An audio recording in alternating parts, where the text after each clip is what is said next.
Yeah, that's. Oh, 4 people. Hi, 4 people. Do you have your microphone enabled? I thought I did. It says, yeah, if I click on it, it'll say turn microphone off. See? Yes. So.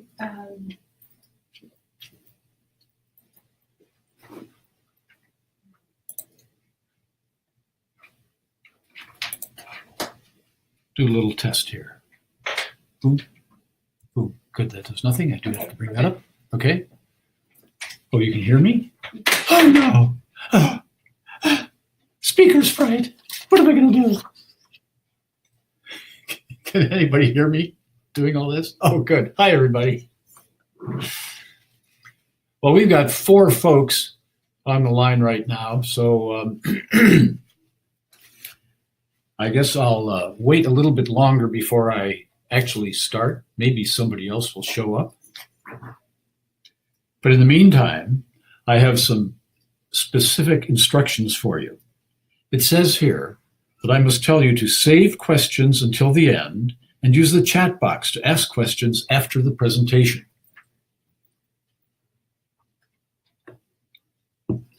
And I can't hear you, but I guess you can hear me. So I'll try not to make too big a fool out of myself, which I've already done.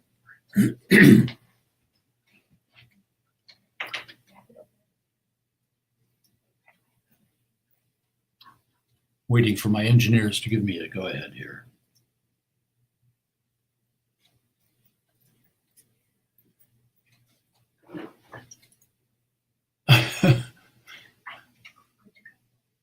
You think we're good to go? Okay. I've been given a thumbs up. So here we are. Again, I'll repeat the recommendations here, which is to save questions until the end and to use the chat box to submit those questions, and we'll get to them after the presentation. All right, so here we go. The Vibrant Health story begins in 1922 in a 17-foot by 25-foot barn, 10 yards from the back door of a house at the corner of Railroad and School Streets in Great Valley, New York. I'd spent the previous 6 years working out of that barn for several dietary supplement companies as a consultant, specializing in product design and formulation. But something had gone wrong. Problems arose that had to be remedied. Except I can't remember what the problems are. No, actually, I can. The first problem was that no one seemed terribly interested in producing truly high-quality, efficacious dietary supplements. Too many of the formulas I designed were compromised before ever reaching the consuming public. To reduce production costs, cheaper ingredients with poor bioavailability would be substituted for the cutting-edge ingredients designed into the formula, while potencies might also be slashed as another cost-saving measure. These 2 primary tactics on the part of the manufacturers were, of course, focused on putting greater profits in the pockets of the supplement manufacturer rather than greater health into the bodies of the consumer. Oh, golly gee whiz. Yes, right. Forgot one thing, folks. The visual aids. Okay, this is my first time, so give me a break here. All right. So this is where it all began. That's not the actual barn behind the house at the corner of Railroad and School Streets in Great Valley. It was actually white, and it was a little taller than that, but it is where it all began. And this is really kind of the way I felt when I discovered the problems in the formulas I was designing for people. They were making them more cheaply than I had designed them. And their 2 primary tactics put a lot of money in their pockets and kind of ignored the consumer. But the second problem resulted directly from the first. Formulas made from low-quality ingredients employed at insufficient potencies result in formulas that lack efficacy. Furthermore, problem number 3, Feeble formulas with minimal biochemical impact play into the hands of industry critics who maintain that dietary supplements are useless, worthless, and a waste of the consumer's money. We've all heard that before, haven't we? But worse, problem number 4, low-quality, non-efficacious formulas invite industry suppression by FDA. We've been fighting that since I entered the industry in 1971. I did not get into the business of dietary supplements to get rich quick or to hone killer business tactics. I got into the business because I was intrigued by the science and by the benefits that can be delivered by improving the functions of human biology. I am interested in optimal health and natural healing through sustained improvement or correction of human biochemistry. I got into the business to actually do something good. My initiative stems from a rather egalitarian personal philosophy. Each living person has his or her own personal aspirations. There is nothing that makes one person superior to another, not wealth, not intelligence, not skin color, not religious belief, nor any other type of man-made imaginary currency. Life itself is its own currency and carries overwhelming personal value.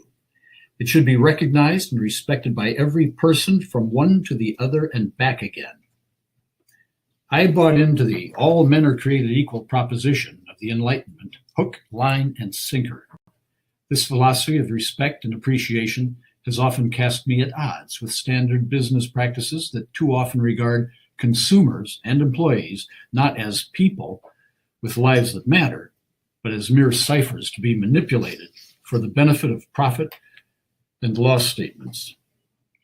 I wanted a business that put the interests of the consumer first and foremost. Do what's right for the consumer, not necessarily what's right for the business, and the appreciation and loyalty of the former will take care of the latter anyway.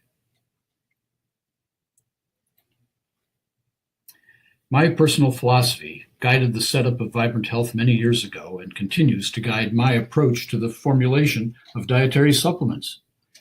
As a consequence, each formula focuses on the end user, and seeks to deliver maximum benefits of health and healing. I felt that since others could not bring themselves to do right by the consumer, Vibrant Health certainly would.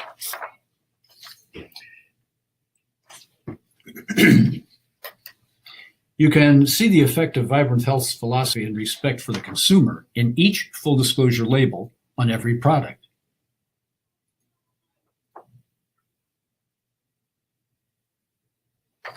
Wait a minute. Whoops. Let's back up a little bit, folks. I got ahead of myself. This slide here that you see is the label of joint fibrins. And this is the effect of my determination to do right by the consumer. It shows how comprehensive our formulas are to bring full therapeutic healing. And it also shows, as you can see by the names of the ingredients, that we use quality ingredients throughout. Now we get to the point where we talk about full disclosure labeling. Every consumer has the right to know the full potency of every ingredient that goes into the dietary supplements they use. It's that simple. But that has never been standard practice in our industry. Yes.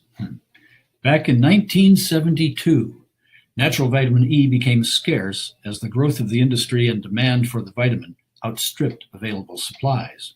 This was not the first time that would happen. One of the leading marketers of natural vitamin E was Plus Products.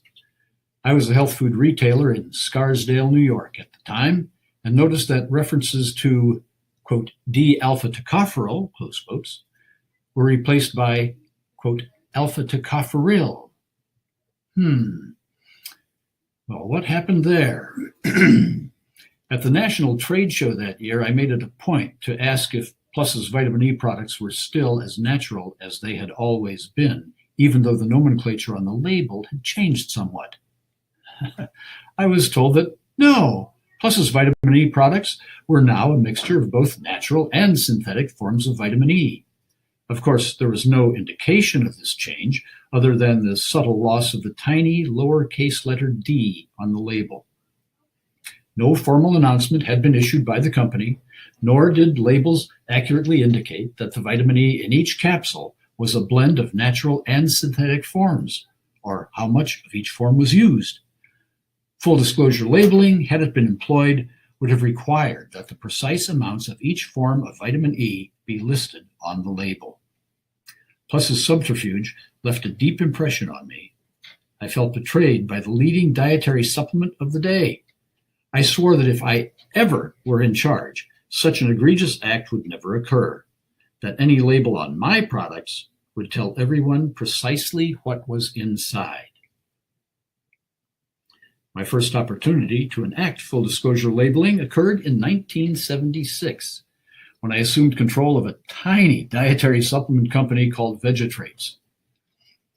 Vegetrates is the oldest dietary supplement company in the industry, founded in 1921, before any vitamins had been characterized or isolated. Healthy dietary supplements had to be made from concentrated vegetables, hence the name Vegetrates.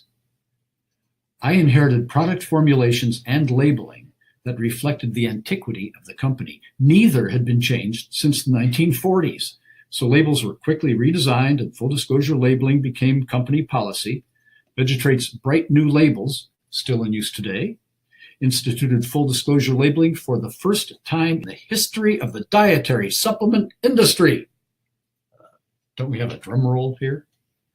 Furthermore, any product that has been manufactured under my direction or influence since 1976, including those at Vibrant Health, has appeared in the market clothed in a full disclosure label.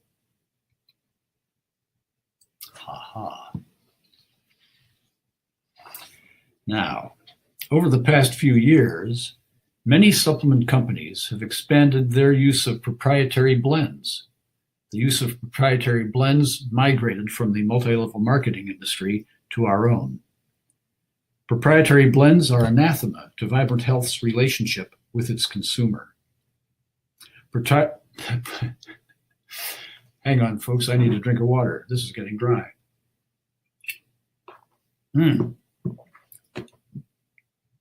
Proprietary blends, it's easier to say when your lips are wet. Proprietary blends hide the true contents of a formula, which alone is sufficiently disrespectful to the customer to disqualify the practice at Vibrant Health. But beyond that, proprietary blends can be changed for any reason without revealing the changes to the consumer.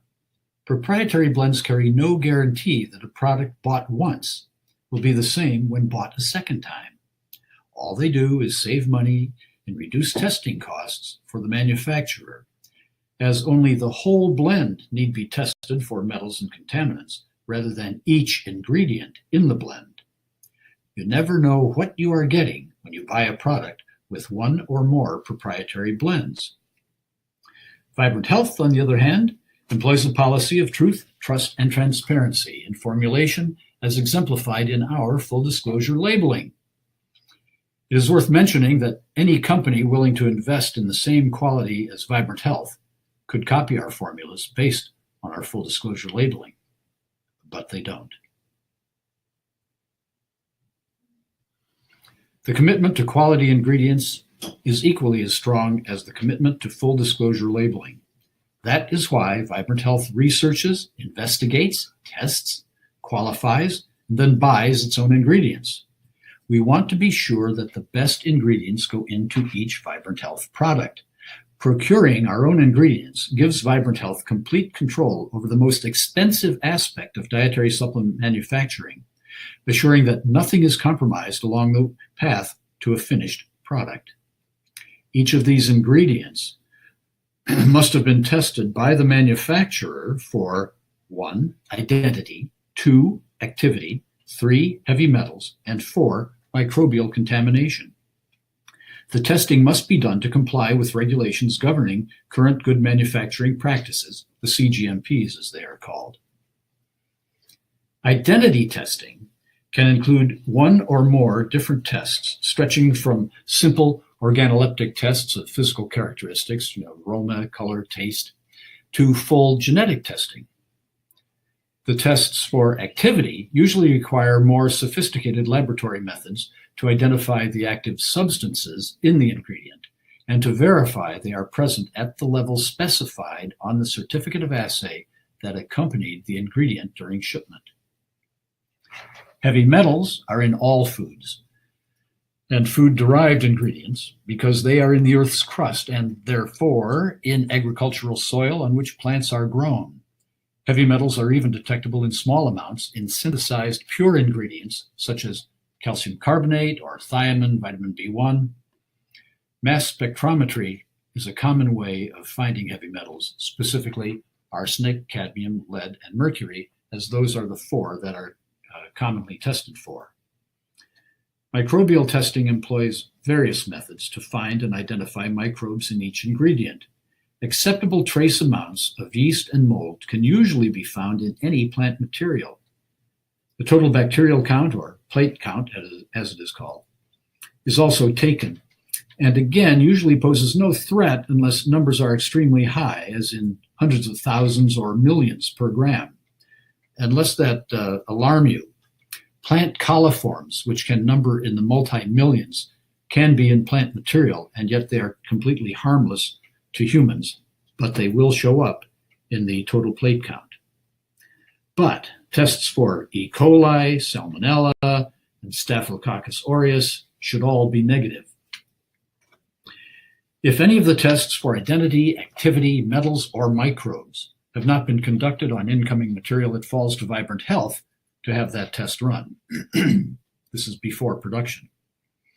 Then we hand off the ingredients to our carefully chosen CGMP certified outside contractors who conduct their own series of tests for identity, active components, heavy metals, and microbiological contaminants.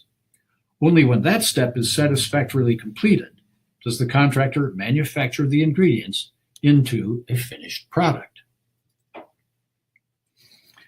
Vibrant Health effectively rents the warehouse, labor, machinery, and laboratory skills of each of its contractors and pays a toll for their use. This describes toll manufacturing. When their job is done, Vibrant Health must run the same series of tests on the finished product. It cannot be stressed enough that current good manufacturing practices followed by Vibrant Health and its contractors call for triple redundant testing for microbes, heavy metals, identity, and activity by three different parties: the ingredient manufacturer, our contract manufacturer, and Vibrant Health. Failed ingredients, should they ever occur, never make it into the finished product and are replaced by fresh, satisfactory supplies, all due to the multiple redundant testing. The fact that CGMPs are followed throughout the production process puts the lie to media claims that the dietary supplement industry is unregulated. Indeed, CGMPs have existed for decades.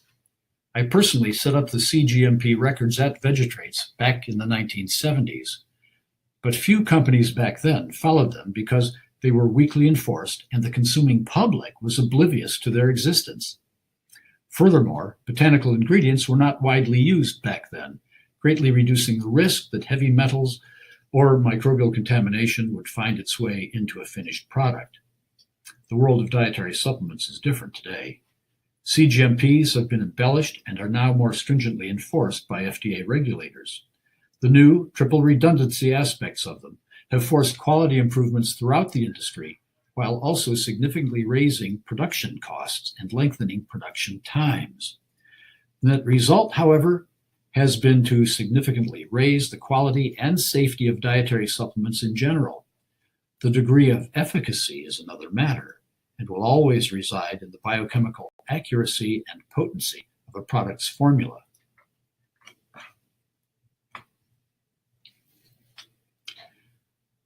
By owning all the ingredients and packaging components that go into every Vibrant Health product and tolling out manufacturing to a select few manufacturers with the latest high-tech equipment, Vibrant Health maintains full quality control over the production of superior dietary supplements.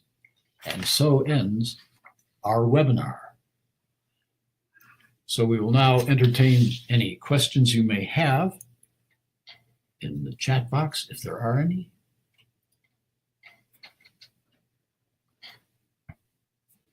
Oh, I have a finger up. Is the question coming in? There's a lag. There's a what? Oh, there's a lag. A lag. I thought she said a leg. Time for more water.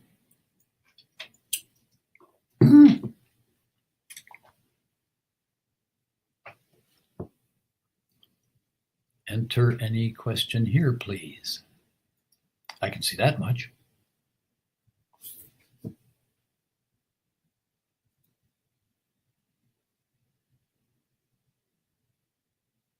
Wow, we've got hundreds of thousands of listeners.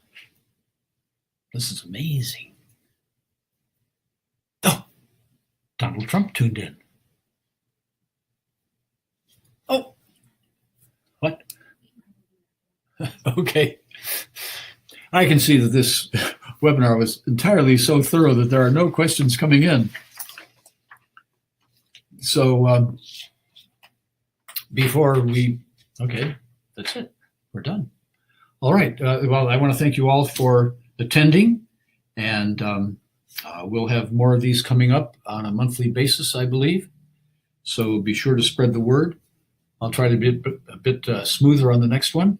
And thank you all for bearing with me. I guess we're done. Thank you and good day.